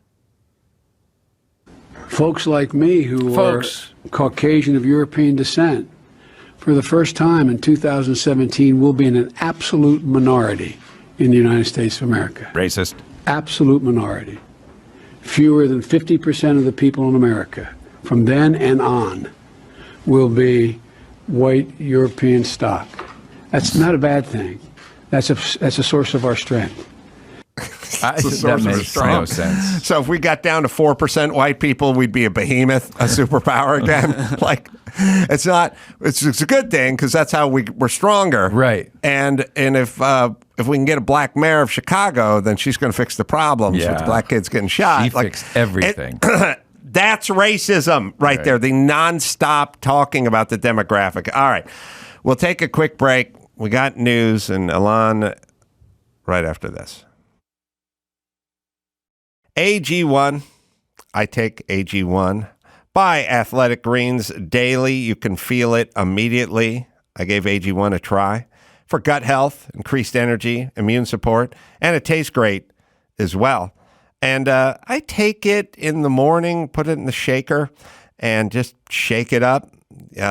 Easy, tastes good. The effects are, more energy, feel better. And I don't know, haven't been sick in a while.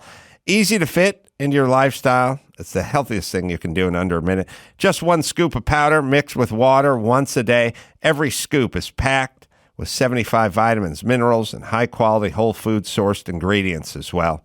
My AG1 is delivered every month, so it's super easy to take and make part of your daily habit. Also, you can get it in a single-serving travel packs, which I'll take on the road with me. It's AG1, right, Dawson? If you're looking for an easier way to take supplements, Athletic Greens is giving you a free 1-year supply of vitamin D and 5 free travel packs with your first purchase. Go to athleticgreens.com/ACS. That's athleticgreens.com/ACS. Check it out. Electric e-bikes. Oh, man. Weather's warming up. It's time to go outside and take in nature. No better way to do it than with your electric e-bike. It's so nice. My son has one. I have one. We go all over the neighborhood. It's a bonding experience. Transforms trips across town or to the beach into a fun adventure with fun, fast, foldable electric e-bikes. During the Ready, Set spring sale, well, it's time to pick one up. I don't know. It's brought my son and I a lot of joy. We ride the heck. He rides his every day. I hit it on the weekends with him. They have quality, feature-filled models, and you can finance as low as $73 a month, reduce your gas costs and your carbon footprint as well. Includes a powerful removable battery and LCD display, 7-speed gearing, 5 levels. You can feel it. Oh, the fast one is fast. 5 is fast. And it's foldable, shippable, comes fully assembled. It's electric e-bikes, right, Dawson? Start your next adventure with electric e-bikes Ready, Set spring sale. Visit lectricebikes.com to learn more and explore the new Expedition Cargo e-bike and all of the other epic models Lectric has to offer. That's LECTRICE bikes.com. It's time to check Adam's voicemail. Ace, it's Dollar Bill in Syracuse. Ryan Seacrest, you're talking about whether his name meant he was more successful. Let's go back to season 1 of American Idol. Let's pretend Ryan Seacrest is actually Brian Dunkelman, and Brian Dunkelman, his name is Ryan Seacrest. You tell me which one of those dudes is moving on to be a world-famous star. Take care, brother. You can leave us a message at 888-634-1744. Yes, I said if Ryan Seacrest's real name, or the name he went with, was Adolf Nigtarian, that it would slow his career down. Yeah, absolutely. Yeah, okay. 10% maybe. Yeah. Just a percentage points. Yeah. I like that this is what your fans call you about. Mm-hmm. You say stuff, and then they just comment on it. It's the YouTube comments of voicemail. Yeah, it's true. Dunkelman's kind of a crap name. It is. And he It's faded terrible. pretty It fast. sounds like a loser. Couldn't even get to the second season. Yeah, it sounds like his entire life they were going, Dunkelman. Was his first name what was Brian. it? Brian. Brian. Brian Dunkelman. I could have saved his career. Oh, yeah. I could have saved his career How? with a little nickname. You? I could have. Oh. With a little nickname. Right? Donkey? No. What? Comedians do this all the time. Go ahead. Brian Donuts Dunkelman. All of a sudden we're saved, right? People love to- Andrew Dice Clay. Right. Donuts. Yeah. Donuts would be his middle name. fucking guy Dunkelman with donuts and that. Dunkelman. If you I went like with that. I already like him more. Brian Donuts Dunkelman. If you went with Donuts, Who he'd else be is booked there? all over the country So right there's now. Dice Clay. Who else has that? There was There's not a lot of exampple to back up your theory. It's Andrew Dice Clay, and then we have nothing. Well, we could have had Brian Donuts Dunkelman. I would have saved Would his have sold career. out stadiums. That's right. He'd be adding a show to Madison Square Garden. presents Brian Donuts Dunkelman. That's right. Poor guy. Can we leave him alone? He's had enough, Cirrus. We are. Yeah. There was a comedian that had a middle name that used to be at the comedy store a million years ago that had donuts, kind of like a middle name. Yeah, I'm flashing like up, that. but I Is there forgot. something like that? Oh, yeah. Was it donuts? It might have been donuts. Look up a stand-up comedian of the Ben. Middle name Donuts. I really do think there was a stand-up comedian from the 80s. And also look up stand-up comedians with middle names. All right. Should we do a little news? Yeah. Well, before we get to that, just one more thing on the Tucker stuff. So you mentioned that you thought that he kind of had something cooking, and when it was reported, Fox and Tucker mutually parted ways. But now there are reports saying Tucker was prepping for his show, and he found out 10 minutes before the press release that he was that they are no longer going to be a part of Fox. Or he's no longer. So do you still think that, or do you because now everyone's saying he was fired? He was just fired.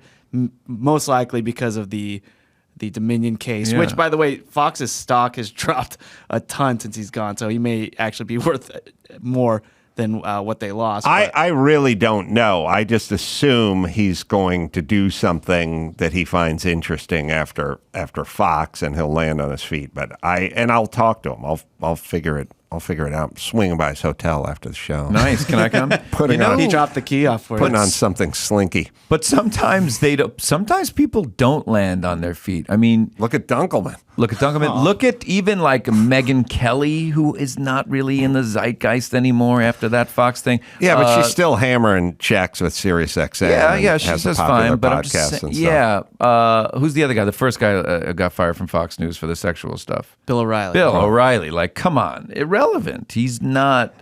I will be careful because I do this, and I think we're all guilty of this, which is there'll be some guy, and I'll go, what happened to that guy? Yeah. That guy, he used to be everywhere. Now he's nowhere. And it's like he's on this show on Prime, Amazon Prime that's super popular. And I'm like, I don't watch that show. And it's like, I don't watch it, but I hate the whatever happened to that guy. You can't announce someone has disappeared when they're doing something that you don't watch. Right. Like, I think it was the crazy, someone said it to me in the height of like Jim Carrey fame. It was like Ace Ventura, then The Mask, then Dumb and Dumber. And then like 2 months goes by, like, whatever happened to that Jim Carrey guy? I'm like, you freaking idiot. He's doing Ace Ventura 2 and getting $20 million a movie. People love to whatever happened to other people. Yeah. But I'm just saying, Tucker will probably bounce back and find something cool, but others don't. So it's not a fait accompli, as we say. What is the name?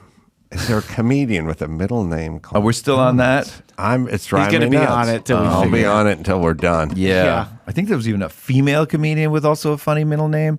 And this was a white male who was very 80s and 90s. And not Geechee guy, who's getting a second reference. Thank you, Geechee. You talking about Geechee Pop-Tarts guy? Yeah. Oh, that's funny. That would work. Pop-Tarts guy. That would work too. Oh, well, first of all, what about one of those Jeff Foxworthy guys? Isn't one of them? Isn't Tater salad. Yeah, isn't one of them? They're named after carbs. Yeah. All right, whatever the news is. So since Biden announced his run for presidency, folks, the RNC has already come out with an ad attacking him. Oh, really? Yes, it's 30 seconds long. Let's just watch it and all. They probably had it locked and loaded like an obit for Captain Steubing. So here's the attack ad. We can now call the 2024 presidential race for Joe Biden will be elected. This morning, an emboldened China invades Taiwan. But if international financial markets are in free fall as 500 regional banks have shuttered their doors. Border agents were overrun by a surge of 80,000 illegals yesterday evening. Officials closed the city of San Francisco this morning, citing the escalating crime and fentanyl crisis. San Francisco. Who's in charge here? It feels like the train is coming off the track. So this ad... You should play that music behind your next stand-up set. It's good. Yeah, it's effective. It's better than anything that booth came up with. What'd you think of it, Adam? I don't like all the fucking scare tactics on either side. Okay. So now we're just there. They're scaring.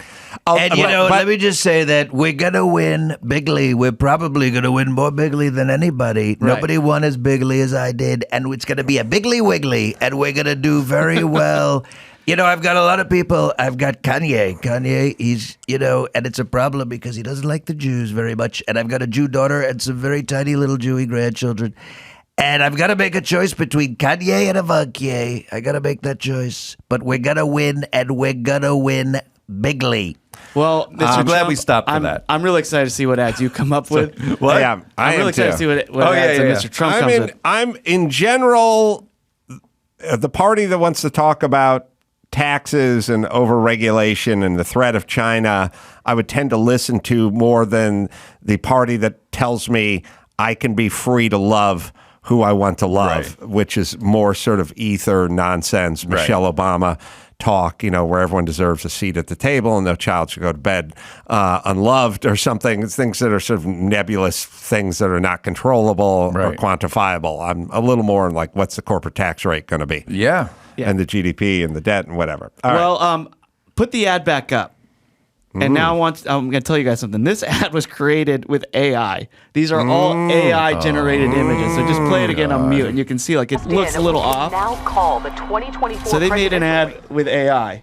Wow. Yeah. Those pictures are just... First Drake, now this. I know. Wait, isn't there a rapper named AI? No. T.I. T.I. Wow. That license plate's $5 million. Wow.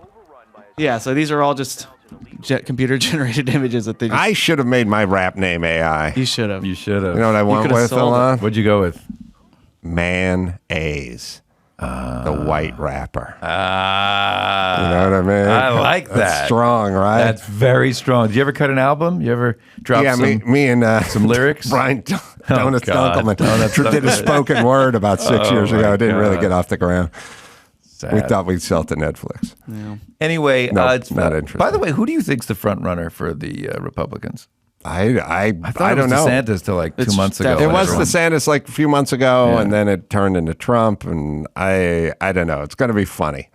Whatever it is, it's going to be funny. Those debates are going to be must-watch TV. Mhm. All right, so Nate Diaz is in the news. Remember, I mentioned he's slated to fight Jake Paul coming up, but he was in New Orleans, and he got into a little tussle on Saturday. Oh, this is good. You about this? Nate Diaz gets into a tussle, folks. Go ahead. Yeah, so he allegedly puts a man with whom he was arguing with into a chokehold until the man loses consciousness. You Oh, can is this play it. another instance of a fighter fighting?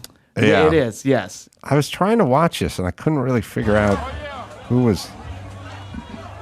I mean, yeah, it's on Bourbon Street. Don't fight Nate Diaz in Don't the street. fight Nate Diaz. Come on. He just choked him and then put him onto the. Oh, I see. He's got him all bent over, and then Yeah. he flopped him out on And he's the. out. Back of his head hits the. Yeah. Oh, hits the God, street. that hurts. Mhm. But so there's the crowd disperses, and Nate's nowhere to be seen once police get there. Hold on. Find me the Con Air scene where the judge sentences Nick Cage. Because this is my dream. Oh, really? Yes. Why? My dream is to be standing in front of a judge and them going to me, Mr. Carolla, if this had been a street fight, we wouldn't be here right now. Amazing. But your hands are weapons, and you've been trained as an assassin. And for that reason, I'm giving you 8 years because you are a human weapon. Wow. And I'd be like hanging my head, but I'd Yeah. be getting a boner at the same time. You know what I I've mean? always wanted someone to say this to me. Yes. That's what happened to Nick Cage and Con Air. Okay, let's see it.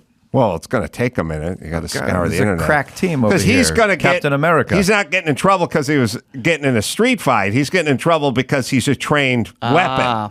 Right. Well, yeah. So they definitely wanted to bring him into custody, but then just recently, Nate's attorney said, "Look, that was self-defense. Yeah. Like you can't see it in that particular video, but there was some other stuff going on, and Nate acted in self-defense. So That's fine. That's what they're going to do. But yeah, Nate is slated to box Jake Paul this summer, and we'll be watching that. Yeah, I don't know. They're going to have to set a catch weight, I guess. Sure. I'm guessing Jake Paul walks around 15 or 20 pounds heavier than He's big, yeah. Nate Diaz.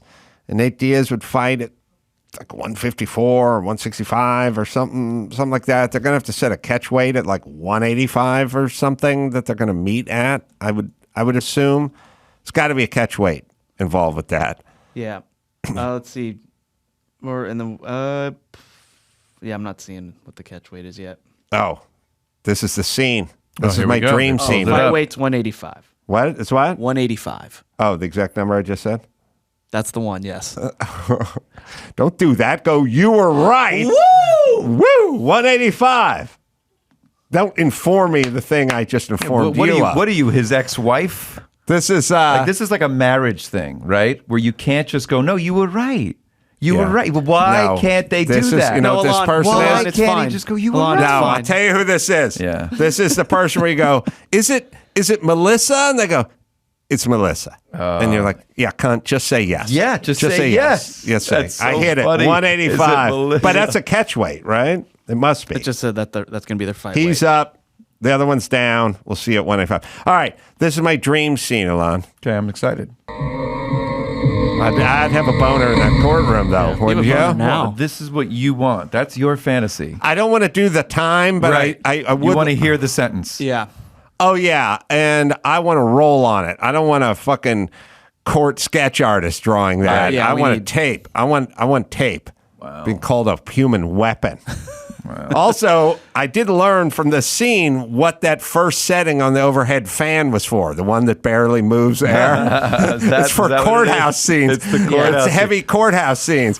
Because dramatic. anyone has that first setting, go, well, why do we need a setting where I can see the blade and count 15 Mississippi before it makes an for the actual courthouse. lap? Doesn't move air, No. but it does move emotions at the courthouse. Look at the fan. Let's see this again. Let's look at the fan in the courthouse here. It is physically not moving. Although It's moving. It's moving at the speed of what? You ever see in Vegas, and I think they have one in London, the giant Ferris wheel where you sit in it and you drink, and you go, "Is that thing moving?" It's like, yeah, it moves, is, but you don't feel it. It's can't like the see Earth. it. There's the fan. Oh my God. See, I could never be sentenced this way because it'd be like, hold on, Your Honor. Is this fan on or is it off? Or was it on and did someone shut it off and it's coasting now? But you'd be obsessing about the fan. I'd be like, why can't we have to see if it's on or off? Can you even call this a fan? It's not a fan. It's an oscillating blade of sorts. It's something that moves slowly. It's more of a dream catcher than it is a fan. It's not moving air. Yeah, and then we can get to the sentencing. Look at that. He's called a weapon. His special training. Yeah. So that's what you want. That's what I want. Can I be the guy standing next to you? Yeah. Your attorney? Failed attorney. Yeah, you didn't do well. Well, who do you think the Jew's going to be? The human weapon or the attorney? Exactly. Come on. Come on. Wake up, people. All right. So Richard Lewis. Yes. You know, I don't know, man. It's like, it's a nightmare, Yeah. I have like more illnesses than a hospital, It's Anyway, I used to do a Richard Lewis. Richard Lewis is a fantastic guy. He's an amazing human being. You talk about like a loving, warm guy, but troubled, and was in a way he was a pioneer in the fact that he talked about all of his actual mental health issues, but also he was such a Woody Allen, not copy, but like it's like what Christianity is to Judaism. It's the offshoot of the original thing. Anyway, now that I pissed off 9 billion of your listeners and viewers, so Woody was always like, crazy and neurotic, and then Richard was like, it's like another version, but I don't know, I'm paranoid, quite frankly, and he was, but always had amazing jokes, and always couldn't remember them. So he had that long piece of yellow. It was imagine a yellow pad all stapled or taped together on a piano on stage with a list of his 800 jokes. And that's how he would do his act. Oh, really? That's how he would do his act. And he would do the cheat where he would like look down like this and then read a joke and then come back and go, my girlfriend nightmare, Anyway, but sad to see that, he's dealing with Parkinson's, which is a very real thing. But although he said at his age, the progression is very slow, so it won't really affect him for a while. But he said how he had all these surgeries recently. And meanwhile, he did a season of Curb this season. They just wrapped a couple of weeks ago. What do you know about Curb? Well, I know a lot about Curb. Oh no, that's Jerry. Sorry, Curb. That's gerrymandering. Yeah, that Larry the car was is parked Jerry. by the parking curb. Yeah, but more gravelly. I am not, by the way, in this current season. Oh of Curb, man, and it's the bane of my existence because I rocked it in season. You were so 11. good. Thank you were so good. Yeah. You know how good I was? See, this is like the you're right thing. I should have just taken the compliment. I just wanted to share this story with you because this whenever I think that I'm terrible or no one likes me or why am I not doing better, I just think of the premiere party for Curb season 11 and Larry's sitting in a chair and his wife and he's with just a couple of people and everyone's coming over and kissing the ring. Everyone. And Kevin Nealon, and he just looks up at them and he talks a little bit and then they move on and now it's my turn to go over and kiss the ring. He jumps up out of his chair and goes, "Oh my, so good, so good, amazing season, and he was flipping out, and then Susie comes running over. Susie Essman comes running over. Larry, how good was he? Oh, I'm telling you, he was so good. But Larry, you gotta tell him, I'm telling you. And he's literally out in the Curb. I'm in a scene again. But I just wanted to say that's how good I was that I made Larry David get up out of his chair good. But anyway, it's not good enough to be but you know how it works. There's a season arc, and then the storyline is completely different. They don't use the same characters unless you're in the, cast. Yeah. I like Larry David because he's one of these people who walks with his feet in front of his body. He is which funny. I don't even know how that's physically possible. And but his arms flap, too. When he walks, He walks like this, and his arms flap. But his feet are 14 inches in front of his pelvis. Yeah. And so I don't know how you can walk leaning backward. He actually leans is that his real walk? It's the opposite of walking with purpose. Right. Yeah. It's walking with no purpose. Right. It's walking to a place he doesn't want to be at. I'm just going where my legs take me. Anyway, why did we get into this? I don't know. Oh, Richard Lewis. So what's your report? Well, we haven't talked about him. That's why. So Parkinson's. He put up that video on Twitter. Did you see it? Yeah. Yeah, it's sad. It's sad. Yeah. But I'm excited to see him on Curb. Any scene that he's in, I get really excited for. So yes, agreed. All right, you got to find that comedian with the middle name. Yeah, but I don't know if it was Donuts. No, we're all looking. It's not looking great. No, it's not. Yeah, it's not. It's not Donuts. It's not like even Kugels someone or something Googleable. Like they didn't make it that much where you could Google them. But it's someone we know from the clubs, and there's probably 2 or 3 of them. Yeah, it's like Kugels or something. Or Wheels. Joey Coco Diaz? No. That's someone, though. That's someone, and there is a Wheels in there. Something. All right, we'll take a quick break. We'll come back with the rest of the news right after this. Hey, it's Adam Carolla. Is your vehicle no longer stopping like it used to? Or does it squeal, shake, or grind when you brake? Don't miss spring brake deals at O'Reilly Auto Parts now through April 25th. You can get 15% off when you buy a set of Brake Best Select or Import Direct brake pads and 2 rotors. Brake Best Select and Import Direct brake pads are engineered for all driving conditions to restore and improve braking performance.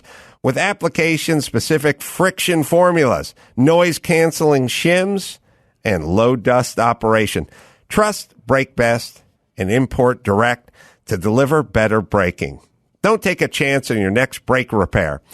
The professional parts people at O'Reilly Auto Parts will help you find the brake parts and supplies you need to do the job right the first time.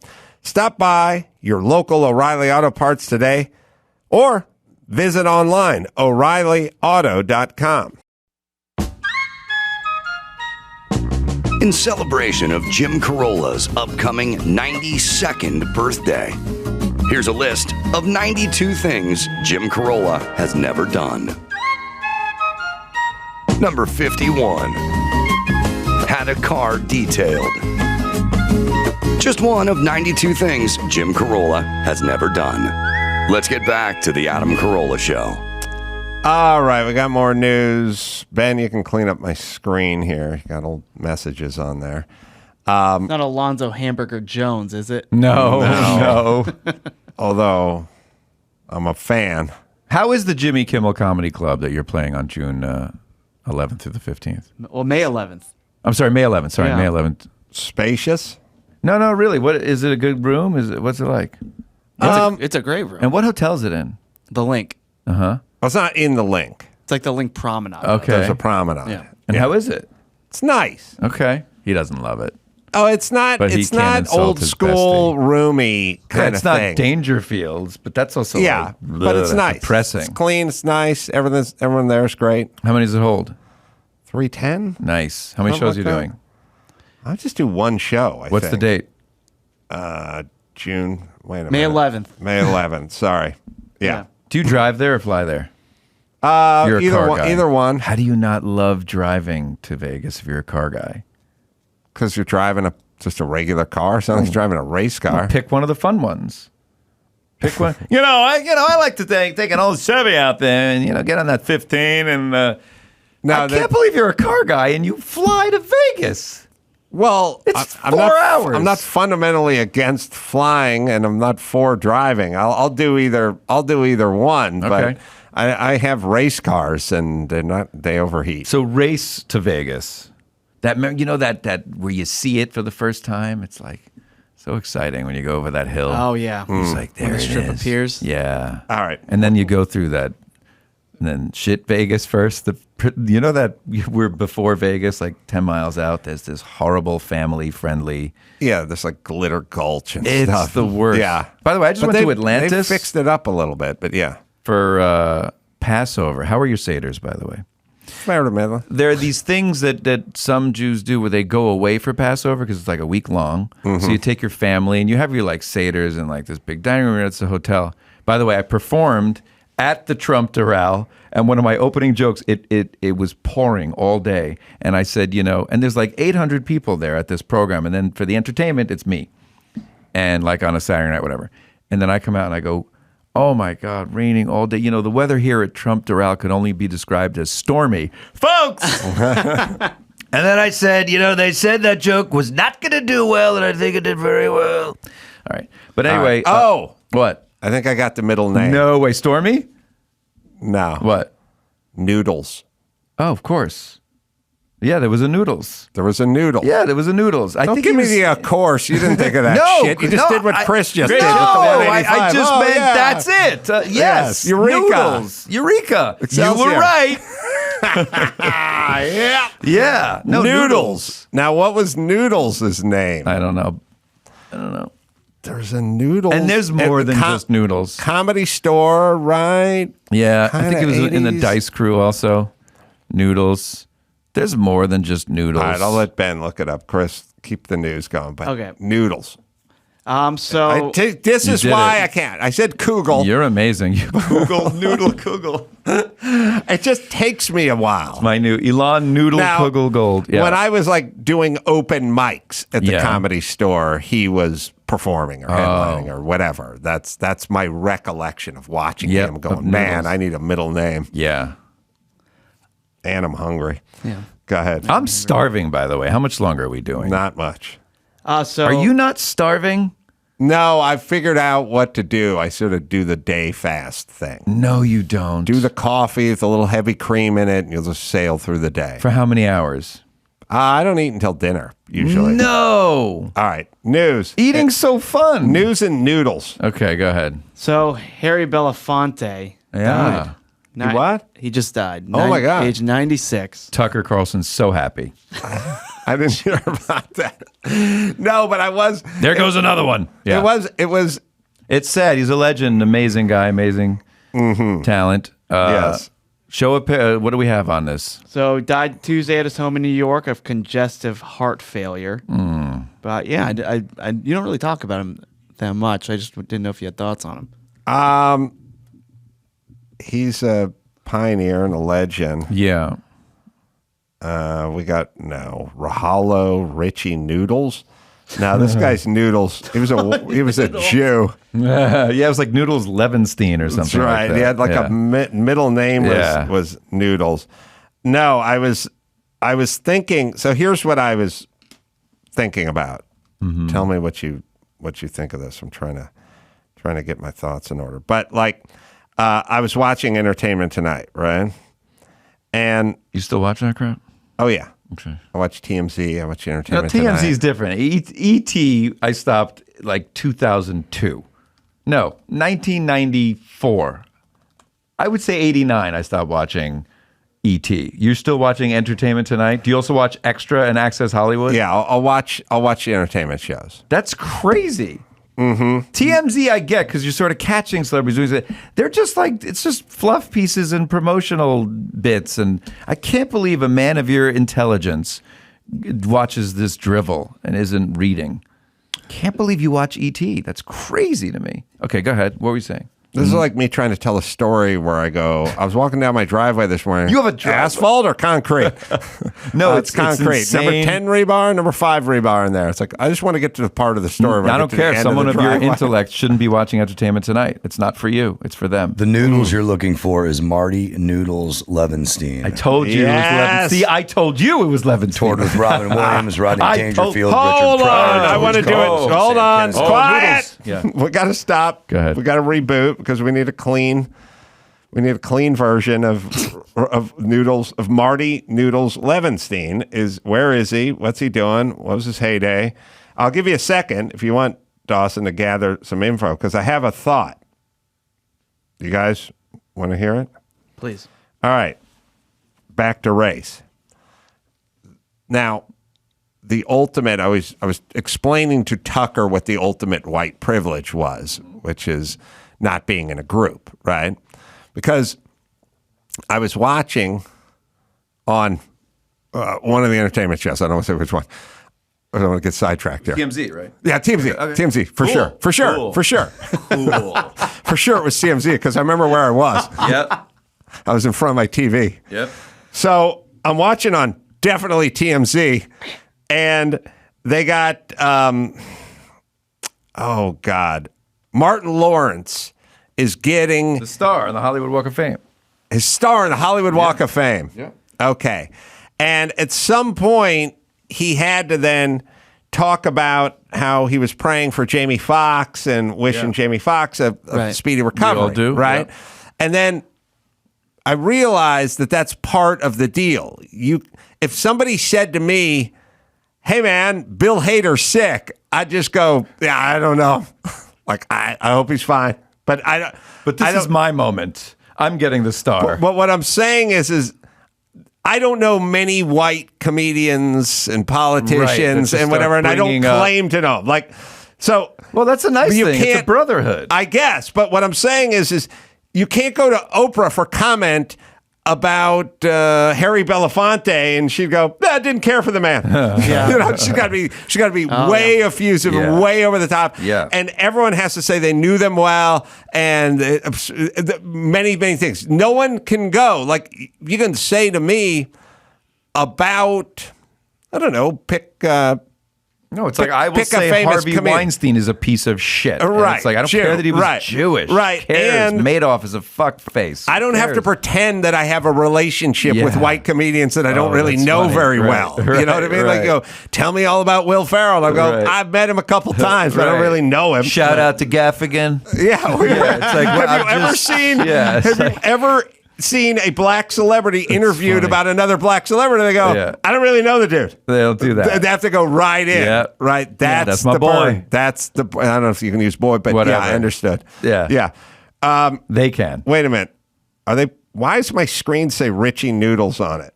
Is that a thing? Or are we? I just hadn't deleted that. Sorry. All right. I mean, Man, it's not remember the part like about keeping Mary it- Hart is still keeping the doing it. screen? At least you'd have some eye candy in the old days with the Mary Hart. These days, Gaffigan. these days you Shout can out to catch Gaffigan. noodles at sea. Oh. Aboard luxury cruise ships or at corporate events and private functions of every stripe. And Dawson, give me the Marty Noodles Levinstein breakdown. In his 30-plus years of stand-up comedy, Noodles has written for, shared the stage with, and toured with the comedy legends of his time. Robin Williams, Rodney Dangerfield, Richard Pryor, George Carlin, Sam Kinison, Andrew Dice They'd Clay, all to name be a few. comedy store guys from back then. yeah. Yeah. Noodles has been blessed with opportunities to perform where most comics and entertainers only dream of. Every five-star historic theater coast to coast, from the Greek in LA to Radio City Music Hall in New York City, in sold-out 12,000-seat amphitheaters and 18,000-seat sports arenas. These rare gigs are reserved for only a few lucky souls, and he gives thanks every day for those memories. Made special appearances on every major TV network, including HBO and Showtime, with his experience in commercials, film, voiceover work, radio, and as a writer for Life and Style magazine. Noodles has all media covered. I think we've covered. I think that Warhol was right. We just gave Noodles his 15 minutes right here. That was like a lot. There he is. Oh, Mr. Happy. Oh, Noodles. Robin Williams. It's Robin Williams, Noodles, and I don't know. Yes. And that's Jimmy Schubert. The young Jimmy Schubert. That is Noodles. Yeah, that's is how that Jimmy Everything Bagel Schubert? I think that's how. Yeah, I remember Noodles to look like that. Yes. It's weird how much time we're He spending was on such him. an 80s comedian. He was so 80s that he had the middle name Noodles. And I bet you there were more. There were more. Wouldn't it be nice if you had a staff, like, again, when you're having an argument with your wife and you were right about the noodles, and then the staff starts playing clips to your wife, like, you see how right I was, honey? This would be amazing in life, not the Yes. show. This is not helping anyone. No, but in life, yes. In life, it would be good. I don't know. For me, the way my brain works is there's something that was stuck in it from a Yeah, I get million it. years ago. I've never brought his name up on this program Yeah, or any of other course. program. No one has. But there was a thing that was deep in there from like 1987. Turn on that Lost. When I was stuck watching in Entertainment there. Tonight, Yes, and Yeah. when I beating off to Mary Hart, you were thinking about noodles. when I heard Donuts Dunkelman, which I'm still going with. Yep. Then it triggered that little thing. Yeah. But then I had to go on a search for it. You had to do it. I had to search. And then you had to crack But I staff, knew it was validate. there. I knew it was in there You somewhere. were right. Can we have a jingle that every now and then just goes, "You were right"? Like we'd play it too much. Yeah. All right. That's the guy. All well, right. we've solved it all, Robin. This is very exciting. This Noodles guy has never gotten this much airtime. Is it? Now look, I don't want to be a noodle hater. Right. But or a let's bring it back, douche nozzle.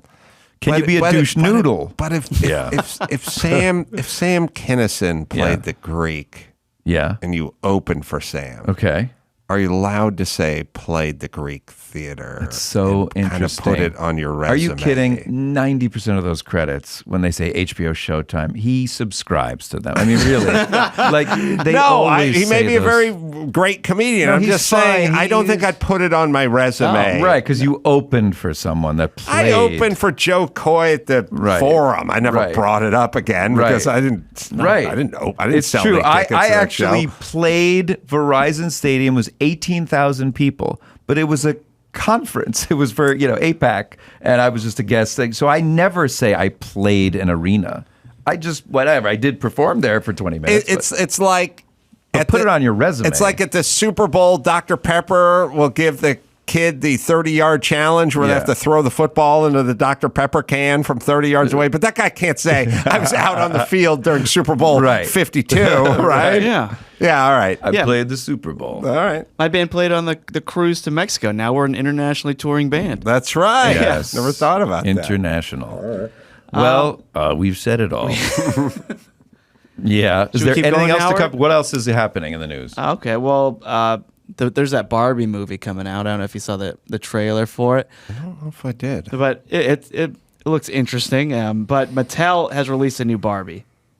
Oh, I saw They're this. adding The a Down new- syndrome a new Barbie. Barbie. Down I don't know syndrome why Barbie. this would upset anyone. No, really. I Hold on. understand. I'll explain in a second. Let me just say this quickly. Go ahead. Do we need a Down syndrome Barbie or For the Down syndrome people. But can't we just take the regular Barbie and put it in the microwave for 30 seconds? Oh my god!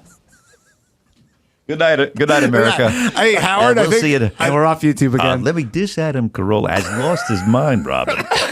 I mean, he's saying shit that nobody says.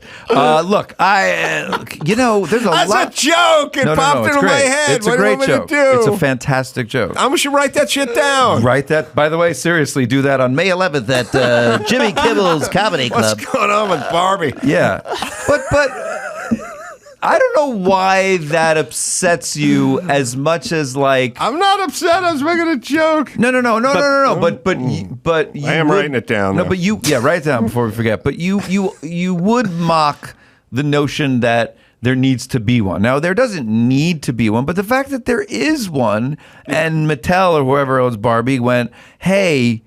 There's a group of people out there that would just be so happy if they held this doll in their hand and it resembled them in a way. You know what I mean? And they're so nice, the Down syndrome people. The My nicest. friend, you want to hear one of my friend's jokes that he wrote for me that I don't do professionally? I say Should I we like get the music. Nope. It's You a quickie. sure? It's a quickie. Okay.